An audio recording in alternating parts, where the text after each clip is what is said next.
La hora de Maquiavelo. Para conocer a los que están detrás del poder. La hora de Maquiavelo.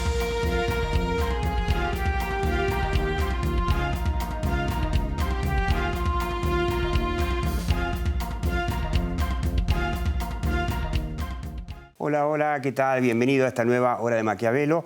Bueno, pues ya sabes, este es el programa en el que te mostramos cómo funciona un detrás de escena de la comunicación de los políticos, de los empresarios. Arrancamos, te quiero proponer que te metas en el informe Calíbar, a ver si lo podemos ver acá, Calíbar el rastreador, que edita Matteo Goretti, con quien vamos a hablar ahora en unos minutos, en donde escribí un poco lo que fuimos contando en los últimos programas sobre este desastre que es el esquema argentino por el cual los políticos nos mienten, hacen como el Tero, ¿no?, que canta en un lado, pone los huevos en el otro, y nos dicen, no, tenemos que resolver el problema del dólar. Cristina dice, es el bimonetarismo, resolvemos eso y ya está todo resuelto, todo el problema.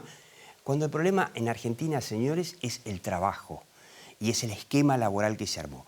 Repasá el programa anterior donde te lo explicamos. Y acá está un poquito contado en Pandemia de Comunicación por qué el coronavirus en Argentina sumó otra oportunidad perdida para salir de la crisis, en donde obviamente mostrábamos cómo el presidente Fernández vio crecer de una manera astronómica su aprobación, su imagen al principio de la pandemia. Y bueno, y ahí decíamos, ¿podría Fernández hacer todo lo que no supo, no quiso o no se animó a hacer Macri y resolver el fondo, el problema estructural de la crisis argentina y no atacar los síntomas o culpar a los síntomas y no a las causas?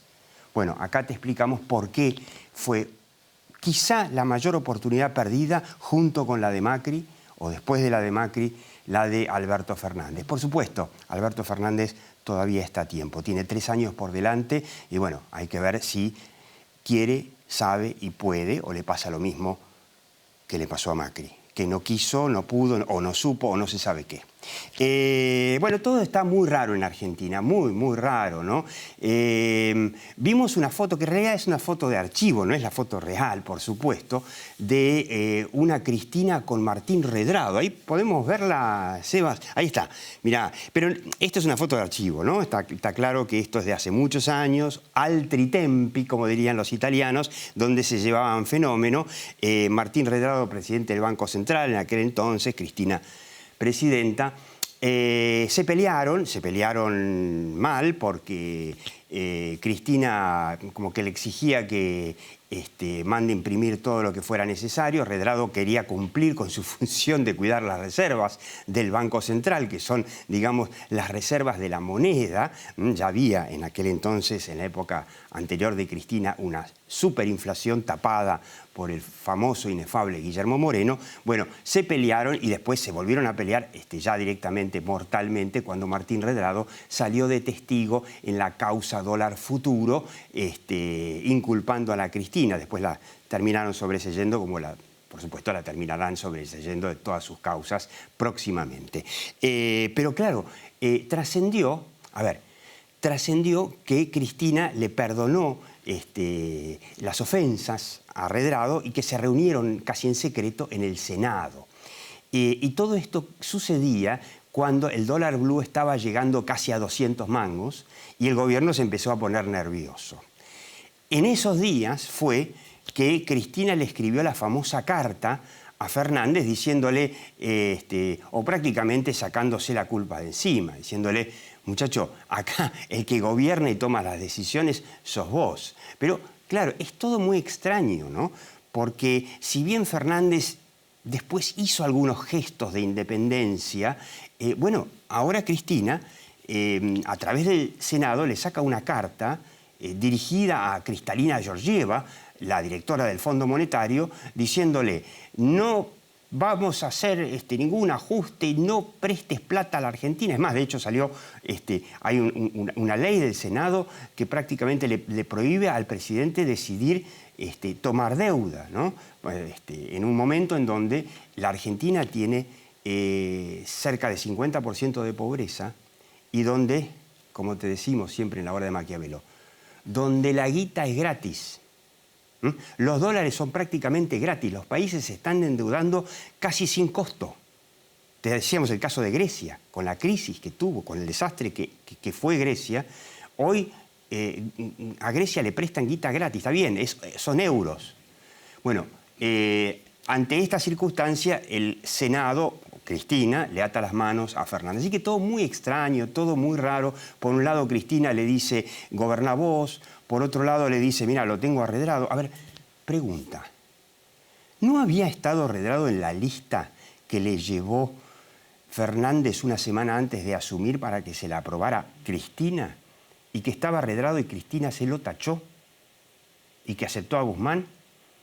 Guzmán, que por otro lado ya queda claro que no está a la altura de los acontecimientos para una crisis tan grave, que quizá ni entiende por qué la Argentina es como es. Quedó claro que no entiende cuando dijo, los argentinos tienen que ahorrar en dólares. A ver, hermano, hace 70 años están estafando a los argentinos con su moneda, peso ley, peso no sé cuánto, con el cuentito de la soberanía, y los argentinos ya se avivaron.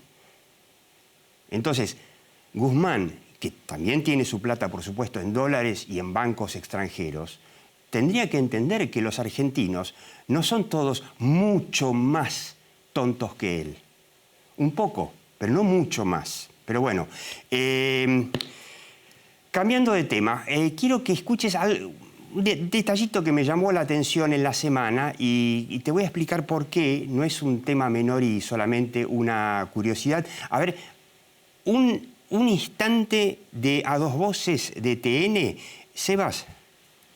La verdad que lo que pido es un poco de autocrítica, un poco de humildad, un poco de paciencia. Estamos resolviendo los problemas que tiene la Argentina, los problemas que se crearon fundamentalmente en los últimos 4 años, donde no solamente no se resolvió ningún problema de los que estaban anteriormente, sino que aparecieron nuevos problemas como la deuda externa, como el desempleo, como el cierre de empresas y como tantos otros. Sebas, ¿puedes pasarlo de nuevo? Yo quiero que escuches y que prestes atención. Tendríamos que tenerlo acá, tendría que tenerlo al lado mío a Rodríguez Aráchaga, ¿no? Que es ese experto en lo gestual, para analizarlo. A Mariano Recalde, este senador, si no me equivoco, que durante todo el gobierno de la Cámpora, que durante todo el gobierno de Cristina dirigía aerolíneas y nos contribuía con su granito de arena al tremendo déficit fiscal que tenía y a la deuda que dejó Cristina y que tuvo que resolver malamente, pero que tuvo que resolver Macri. Escucha, un segundo más. La verdad que lo que pido es un poco de autocrítica, un poco de humildad, un poco de paciencia. Estamos resolviendo los problemas que tiene la Argentina, los problemas que se crearon fundamentalmente en los últimos 4 años, donde no solamente no se resolvió ningún problema de los que estaban anteriormente, sino que aparecieron nuevos problemas como la deuda externa, como el desempleo, como el cierre de empresas y como tantos otros. Bueno, acá, además, déjame congelada la imagen, además de Santoro, acá hay 2 legisladores de Juntos por el Cambio, ¿no?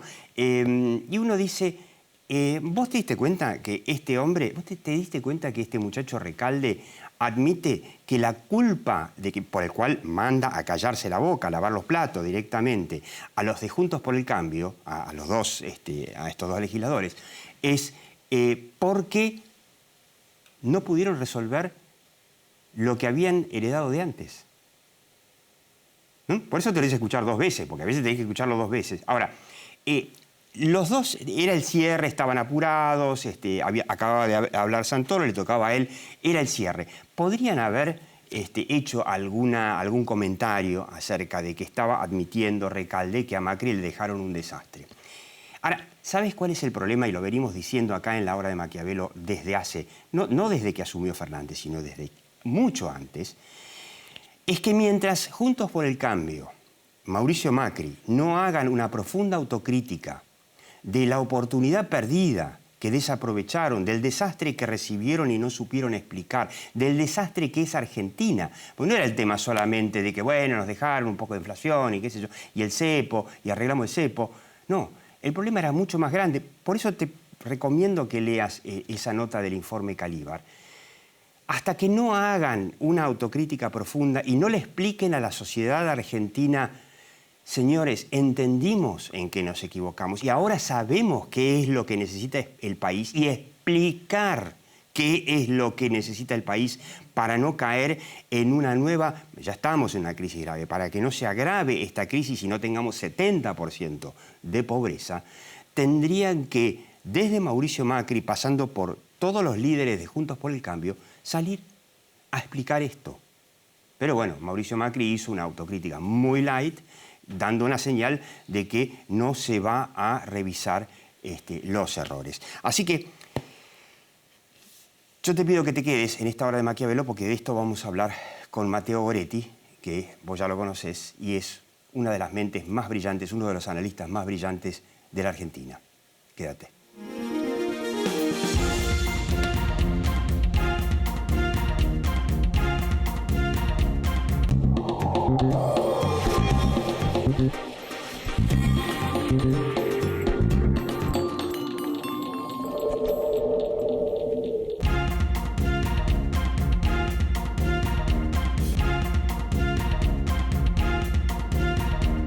¿Necesitas ayuda para tu empresa? Te acercamos soluciones con el nuevo cheque electrónico. Emisión masiva a pago de proveedores, sin límite de pago por envío, disponibilidad inmediata, descuento de e-check. Conoce más en macro.com.ar. Macro, cerca siempre.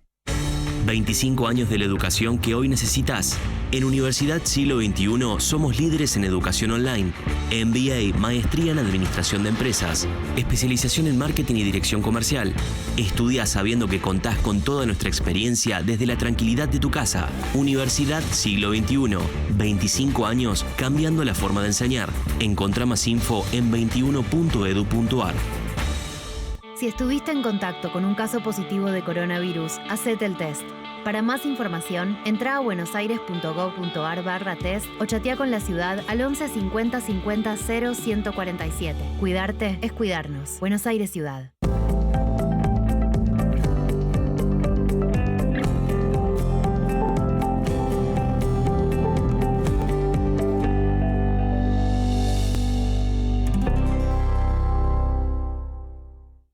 Si tuviste COVID-19, podés ayudar a salvar vidas. Dona tu plasma. Legislatura de la Ciudad Autónoma de Buenos Aires.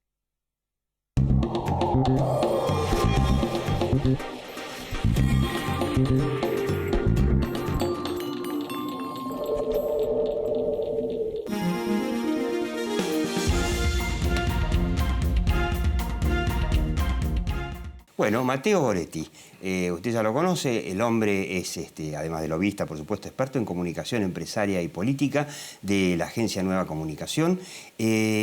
Matteo, a ver, explícame un poquito.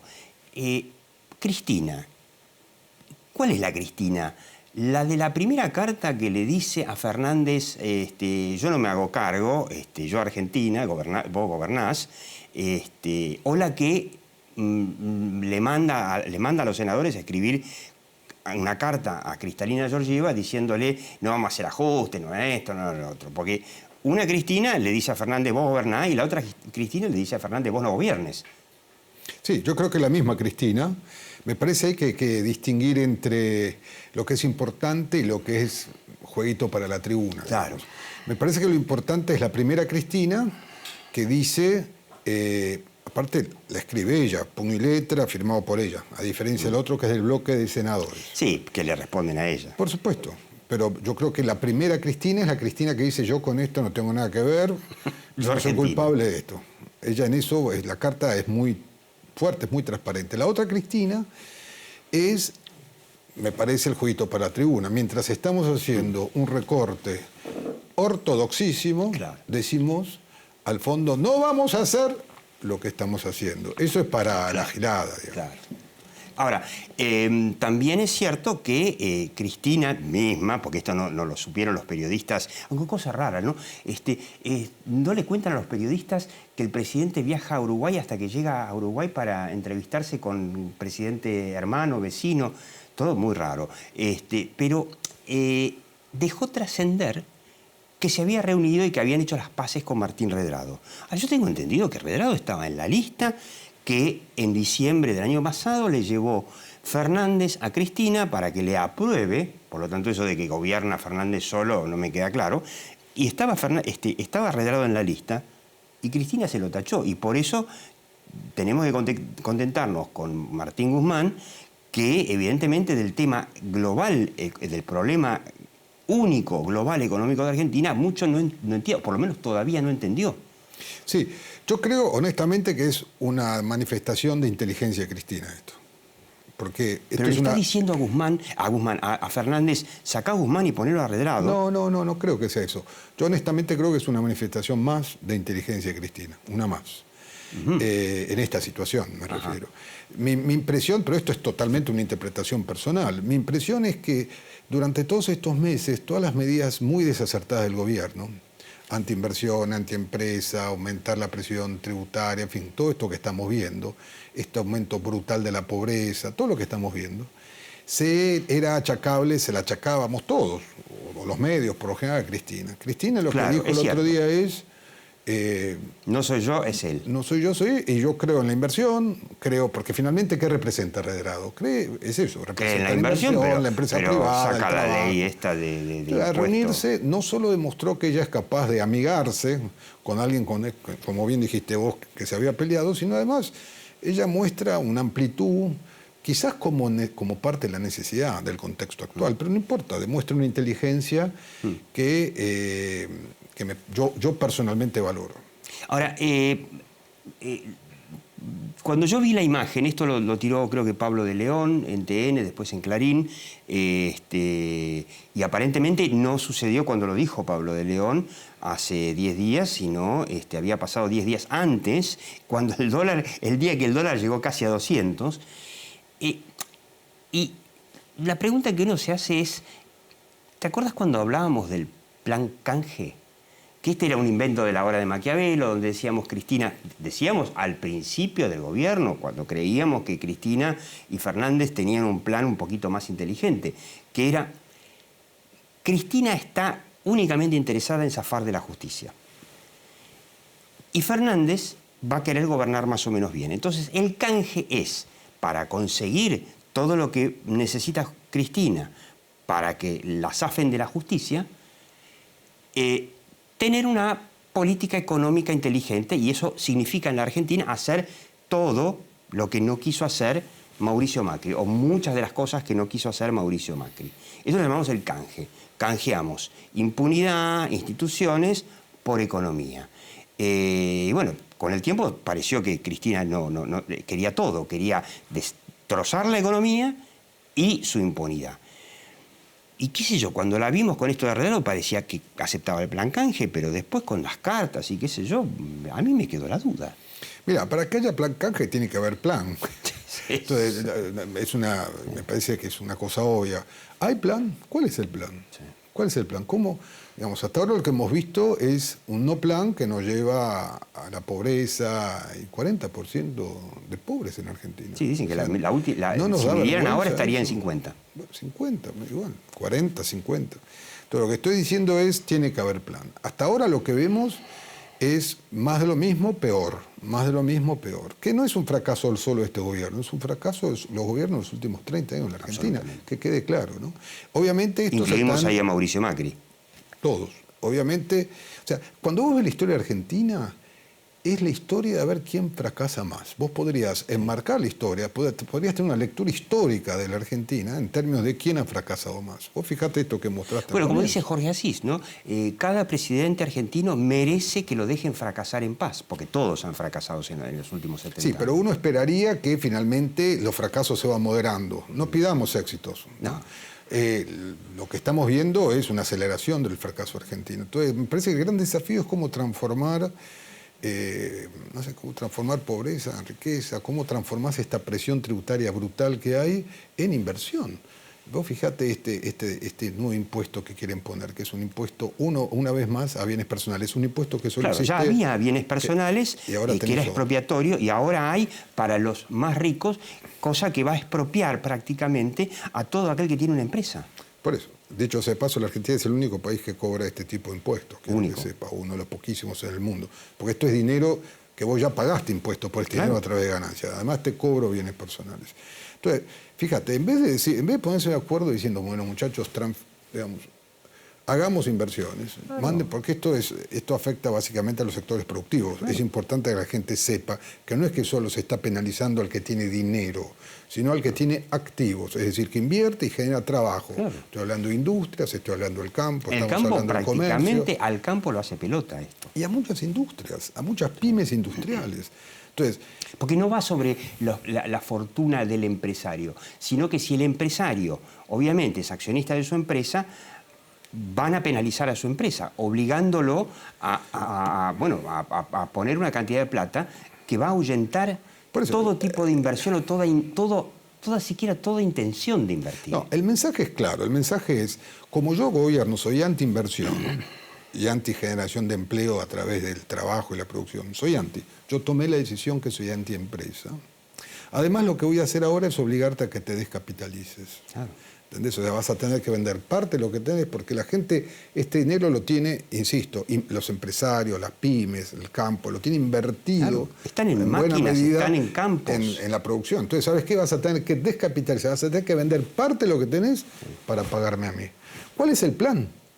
El plan es, como esto es todo un desastre, porque el gobierno sabe que no le está yendo bien. A ver, más allá de la cosa para la gilada, el gobierno sabe, el gobierno no es gente que vive, digamos, vive en la luna en algunos casos, pero en otros casos entiende. Fernández escucha, no actúa, pero sí, por lo menos Yo escucha. no sé si escucha, pero claramente sabe que esto va para cualquier cosa. Entonces, un poco, ¿cuál es la idea? Es ver si llegamos a abril, a una nueva cosecha. ¿Vieron esta historia de que siempre hay una cosecha que nos salva?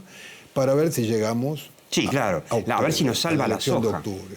Entonces, ¿cuál es el plan desde mi punto de vista? Obviamente esto es sujeto a interpretación. Es ver si aguantamos, ver si llegamos, aunque sea muy mal, a octubre, ver si llegamos a octubre. Vamos a hacer ortodoxia, comillas, octubre, las económica, elecciones del año, las legislativas, que si el gobierno las pierde, por ser un gobierno peronista, en una crisis económica como la que estamos, se le va a hacer complicada la gobernabilidad. Vamos a hacer ortodoxia económica, ¿no? Un ajuste impresionante, eso sí, mandando para la gilada carta diciendo al fondo que no vamos a aceptar. Y luego, ortodoxia económica, salvo, por supuesto, en la provincia de Buenos Aires, donde van a poner toda la guita que le sacan al trabajo, a la empresa, a la ciudad de Buenos Aires. A la ciudad de Buenos Aires para ver si ganan ahí la elección. O sea, estamos más o menos en lo mismo, pero peor. Qué pronóstico espantoso, ¿no? Es realista, discúlpame, digo, no es un tema pesimismo o optimismo. Yo creo que a esta altura del partido, tal como está la Argentina, uno tiene que tener un análisis optimista. Después para la tribuna decimos todas las giladas que quieras que digamos. Para un análisis político, económico, yo creo que ya no hay más lugar para la hipocresía, ¿te das cuenta? O sea, además los números están a la vista, no es que hay que inventarlos. Ahora, no nos extrañemos que se sigan yendo empresas, como se están yendo, y que sobre todo no venga ninguna inversión a la Argentina, ya no solo extranjera, sino de los propios argentinos, porque uno dice, no, las inversiones de afuera, las grandes marcas, está bien, son lindos símbolos que atraen otras inversiones, por supuesto, ¿no? Que cambian las expectativas económicas, pero lo que mueve el país es la inversión de los argentinos, las pymes, las pequeñas millones de inversiones que son las que realmente terminan moviendo la economía, sobre todo el trabajo. Los argentinos, muy bien, coincido, los argentinos tienen, ¿cuánto? 1,5, 2 PBI en dinero puesto en el exterior. Los argentinos tienen dólares. Tienen que preguntar por qué sucede eso. ¿Y por qué llevas a que la gente tenga que seguir sacando dinero de la Argentina? Claro. ¿Por qué los castigas a los que invierten y a los que tienen pequeñas empresas, a los del campo? Sacando su plata y sacando sus cuerpos también ahora, ¿no? Se van a Uruguay. ¿Cuánto te dura esto? ¿Cuánto te dura? Muy bien. ¿Qué me dice un amigo mío que es secretario de Estado? Dicho ese paso, me dice, bueno, El tema es llegar hasta octubre, a ver cómo llegamos y después, no, flaco, si vos llegás hasta octubre como está llegando así, te va a costar mucho más rebalancear la Argentina y tener un plan de estabilización y que la gente invierta. Entonces, ¿por qué tomás decisiones tan equivocadas? ¿Por qué los empresarios y las instituciones empresarias, más allá de que mandan comunicados de prensa por ahí iba mi otra pregunta, ¿por qué no representan a las bases? Semejante impuesto, ¿cómo pudo haber salido? Lo único que vimos es después de haberse despachado por diputados, comunicado de la UIA, comunicado de la OEA, sí, deploramos, estamos... Flaco, parecería como que no les importa. Sí, es opinólogos, ¿viste? Parece que estuvieran opinando. Ellos tienen que representar, ellos tienen una obligación. Ellos tendrían que salir a los medios masivamente a hablar y a explicar, sobre todo explicar. ¿Sabes qué? Mientras tengamos empresarios, y yo entiendo que son empleados del gobierno. Empleados. En algunos casos, sí, claro. No, son empleados porque dependen de la lapicera del gobierno. Incluso aquellos que quieren invertir, que son muchos, que hacen las cosas bien, finalmente representan. Entonces, mientras tengamos esa actitud sumisa y no generar un pacto de confianza, un acuerdo sobre cómo crecer en los próximos 30 años, cómo sacar a los argentinos la pobreza, ¿no les da vergüenza la cantidad de pobres que hay en este país? ¿Pueden dormir con la cantidad de pobres que hay en este país? Mientras no exista eso y haya una relación tan desbalanceada entre los que invierten y los que toman las decisiones en el gobierno, claro, esto va a seguir así. Sí, y los empresarios no tendrían que, ya que evidentemente Cristina no lo va a entender, y quizá Fernández no lo entienda tampoco, no tendrían que explicarle a la gente, porque lo que le dice el gobierno es: son unos miserables que están en contra de este impuesto solidario en el medio de la pandemia, ellos que son ricos y tienen todo, a los pobres, ¿no? Y que ellos no les expliquen, no le expliquen a la opinión pública, este impuesto va a generar más pobres, por esto, por el otro. Y que lo hagan en persona, porque si lo hacen en un comunicado, nadie le da pelota. ¿Por qué no lo hacen? Vos que sos asesor de comunicación de muchos empresarios. Primero, de convicción. Hay muchos empresarios que en los últimos 30 años han hecho todo su desarrollo con este esquema desastroso de la Argentina, prefieren ir... O sea, hacen negocio con la caída de la Argentina. Sí, son parte de la decadencia, digamos. Algunos no quieren, no es que hay los buenos y los malos, acá es parte. Ahora, en otras partes del mundo existe lo que se llaman bloques hegemónicos. Uso un término marxista que a mí me parece que es muy útil, de la teoría marxista. Bloques hegemónicos donde vos tenés el Estado, el gobierno, los que representan el Estado, tenés a los empresarios, tenés a los trabajadores, que tienen un acuerdo de cómo hacer crecer el país a través de la inversión. No estoy hablando de Europa, señores, no estoy hablando de Estados Unidos. Brasil. Estoy hablando de Brasil, estoy hablando de Chile, estoy hablando de Perú. A ver, la Argentina, ¿por qué se quiere parecer tanto a Venezuela? ¿Qué es lo que ha pasado? Es increíble, es increíble. Y a todo esto, los sindicalistas, por lo menos los del sector privado, no los de la ATE y estos, están perdiendo afiliados a lo loco, porque se van todos a la miseria o en negro, y tendrían que acompañar y juntarse con los empresarios y proponérselo al gobierno esto. Todos perdemos. Todos perdemos. Es un juego donde todos perdemos. Mateo Goretti, bueno, usted lo escuchó, triste el panorama de la Argentina, pero es lo que es. Mientras tanto, seguí viendo La Hora de Maquiavelo, aquí por Metro y después por YouTube.